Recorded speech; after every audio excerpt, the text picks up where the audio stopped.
La antigua filosofía budista plantea una imagen que, sinceramente, es muy difícil de sacar de la cabeza. Ya sé perfectamente por dónde vas. Es que propone que nuestra mente, un martes cualquiera por la mañana, es como, bueno, como estar atados a 6 animales salvajes. ¡Ostras, sí! Es una metáfora brutal. Totalmente. Imagínate a esos 6 animales tirando desesperadamente en direcciones opuestas. Un cocodrilo buscando agua, un ave intentando volar. Un mono queriendo trepar, claro. Exacto. Es una representación supergráfica y yo diría que extrañamente precisa del agotamiento mental que muchos experimentan a diario. Ya. Es que es el día a día de cualquiera hoy en día. Tal cual. Y precisamente de eso va nuestra exploración detallada de hoy, porque tenemos sobre la mesa un conjunto de fuentes fascinante. Unas notas interesantísimas, además. Sí, unas notas fechadas el 27 de marzo de 2026, fíjate. Y hacen algo muy particular con estos textos milenarios.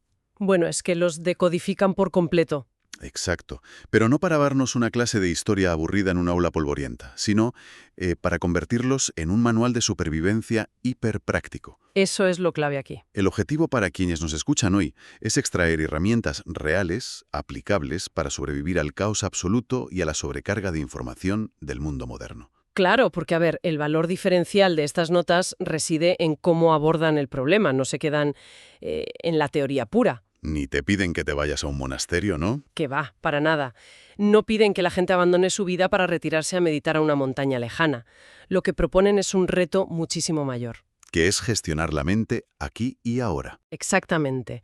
En medio del tráfico, del estrés laboral, de, no sé, las 50 notificaciones del móvil, profundizan en el porqué de nuestro sufrimiento y explican cómo desactivarlo. Pero, claro, para llegar a esas herramientas, las fuentes nos obligan a entender primero de dónde sale el diagnóstico. Hay que ir al origen, sí. Y esto nos lleva inevitablemente a la figura de Siddhartha Gautama.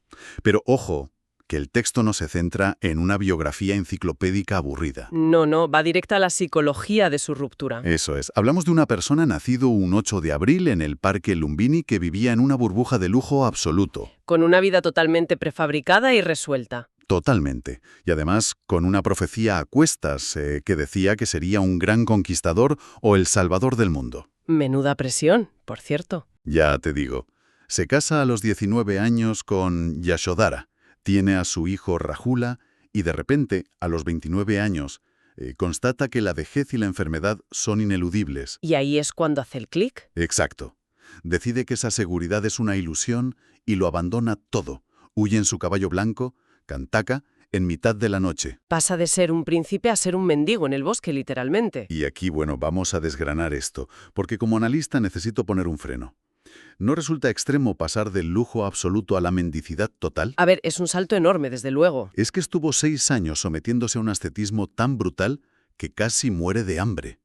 O sea, cambiar una prisión de cristal por una celda de tortura física me parece un extremo igual de malo. Y es una crítica completamente válida, ¿eh? De hecho, si conectamos esto con el panorama general de las fuentes, vemos que ese fracaso es la clave de todo. En serio, el fracaso en sí mismo. Claro. Las notas subrayan que él mismo se dio cuenta de su error. Descubrió que torturar el cuerpo sin una razón profunda no iluminaba la mente en absoluto. O sea que solo generaba más dolor y punto. Exactamente. Fue al comprender la inutilidad de ambos extremos, el lujo ciego por un lado y la tortura voluntaria por otro, cuando logró avanzar. Claro, el famoso momento bajo el árbol. Eso es. A los 35 años, un 8 de diciembre, se sienta bajo el árbol, batalla contra sus propios demonios y allí alcanza la iluminación. Y formula lo que el texto llama las 4 nobles verdades. Que es como un diagnóstico médico impecable de Siddhartha. Fíjate en la estructura, que es fascinante. La primera verdad es reconocer el síntoma. Que existe el sufrimiento, ¿verdad? Exacto. El sufrimiento del nacimiento, de la vejez, de la enfermedad, o algo tan cotidiano como no conseguir lo que uno quiere. La insatisfacción constante. Tal cual.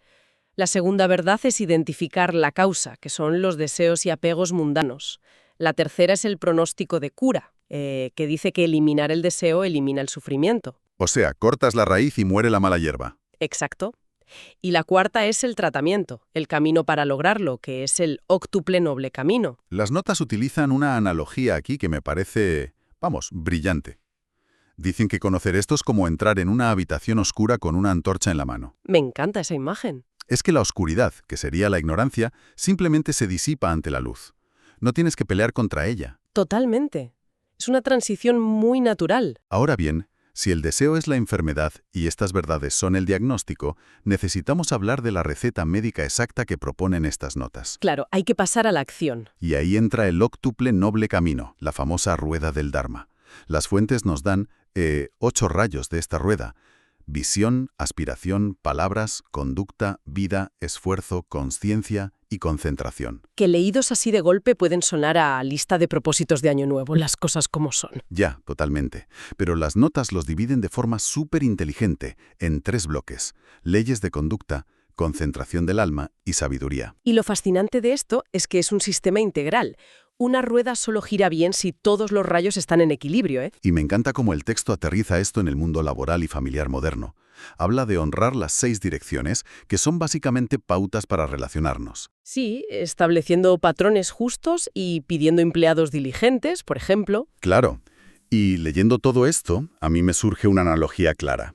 Es como ser un agricultor de tu propia mente, como dicen las notas. ¡Ostras, qué buena comparación! Es que, tú no puedes plantarte delante de una semilla y gritarle para que crezca más rápido, ¿sabes? Ya te tomarían por loco, la verdad. Requiere un esfuerzo diario y muy moderado. Regar un poco, quitar las malas hierbas. Pues mira, esa moderación que comentas nos lleva directos al concepto clave del camino medio.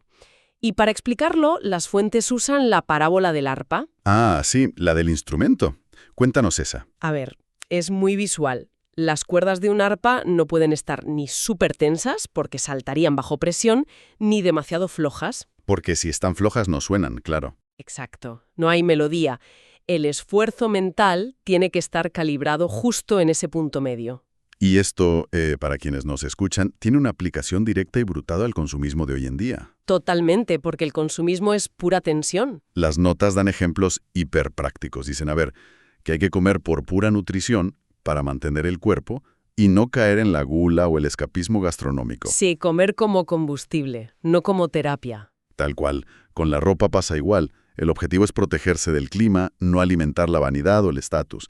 Y fíjate, hasta la casa debe ser vista como un refugio, no como un museo para presumir. Es un golpe directo al ego, desde luego. Y para reforzar esto del camino medio, el texto mete otra analogía fantástica. La del tronco en la corriente. Así es buenísima. Imagina un tronco bajando por un río hacia el océano. Si encalla en una orilla, se atasca. Si se queda atrapado en la otra, se pudre y jamás llega al mar. Y el mar sería la liberación, entiendo. Exactamente. Las orillas son los extremos. El reto es mantenerse fluyendo en el centro, sin encallar en lo que nos obsesiona ni pudrirnos en lo que rechazamos. Pero claro, saber lo que hay que hacer, fluir por el centro, es súper fácil en la teoría. Ya, en la práctica es otro cantar. Es que el texto mismo advierte que la mente humana es incontrolable por naturaleza. ¿Cómo demonios logramos ese autocontrol diario para no desviarnos a los extremos? Pues mira, para entender cómo lograrlo, primero hay que ver qué valor le da Buda a esa victoria. Vencerse a uno mismo es, según las notas, muy superior a derrotar a miles de enemigos en batalla. ¡Ostras! Miles de enemigos. Sí, es la victoria definitiva. Y para ganar esa batalla, lo primero es erradicar a los enemigos internos, los famosos 3 venenos: codicia, ira y necedad. Y aquí es donde se pone muy interesante. Porque para ilustrar esto, el texto nos trae de vuelta la alegoría que comentábamos al principio. La del zoológico mental, ¿no? Exacto, la de los 6 animales y la columna. Tenemos una serpiente, un cocodrilo, un ave, un perro, un zorro y un mono. Vaya mezcla, madre mía. Todos atados juntos. Y claro, por puro instinto, cada animal tira desesperadamente hacia su hábitat natural, arrastrando a todo el grupo. Un caos absoluto. El cocodrilo tira hacia el agua, el ave hacia el cielo. Y claro, estos animales representan la dispersión brutal de nuestros sentidos en el día a día. Entonces yo te pregunto, ¿cómo evitamos que nos arrastren al abismo? Pues la solución que da el texto es atar todos esos animales a una columna fuerte. O sea, anclarlos a algo inamovible. Exacto. Esa columna es la disciplina y el control del alma. Al principio van a tirar con todas sus fuerzas, pero eventualmente, al ver que la columna no cede, se van a agotar. Y entonces se calman. Sí, descansan tranquilos en la base. Esa es la mente por fin controlada. Y hay otras dos imágenes muy crudas en las notas para advertir de los peligros de no hacer esto. A ver, suéltalas. Una es la de la víbora en la habitación.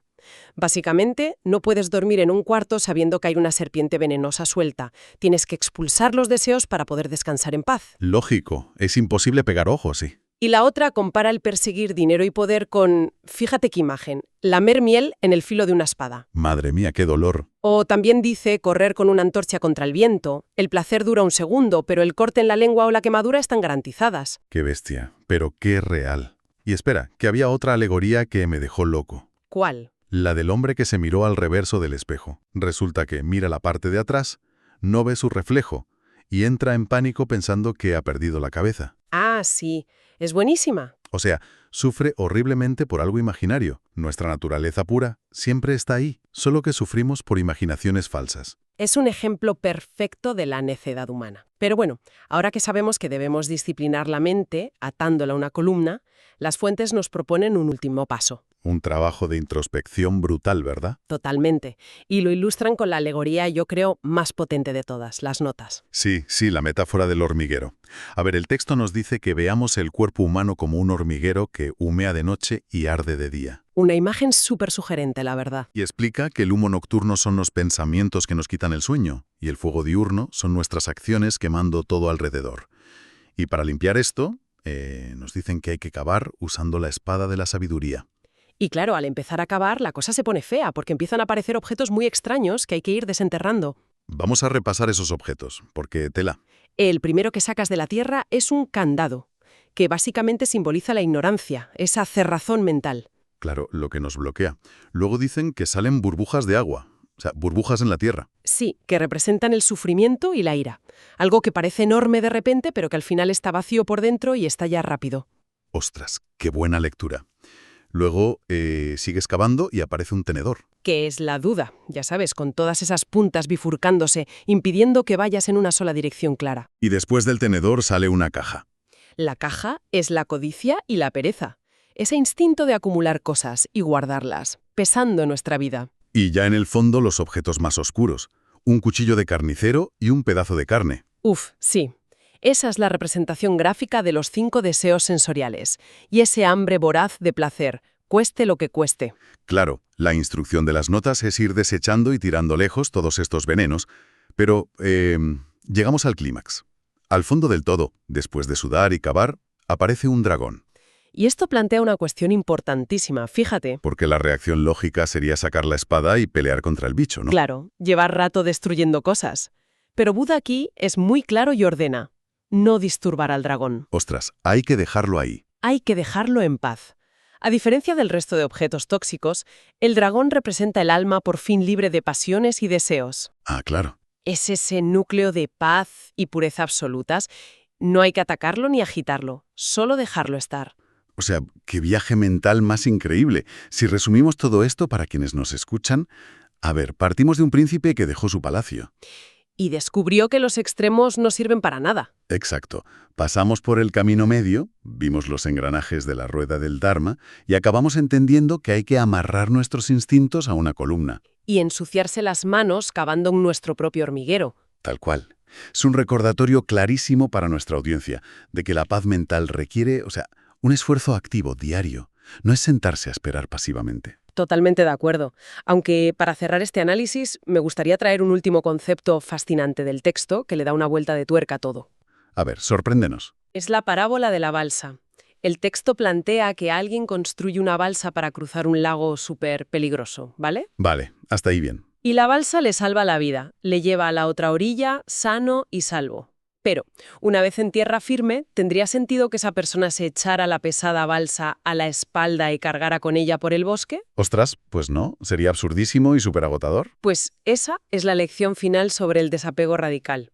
Para alcanzar la verdadera libertad, en algún momento incluso las herramientas más sagradas, las cosas buenas o hasta la propia filosofía que te salvó, O sea, la propia cura. exacto, deben dejarse atrás en la orilla para poder avanzar sin cargas. Madre mía, Soltar hasta lo que te salvó. Qué concepto tan brutal para terminar. Te deja pensando, desde luego. Pues con esta reflexión despedimos el análisis a fondo de hoy.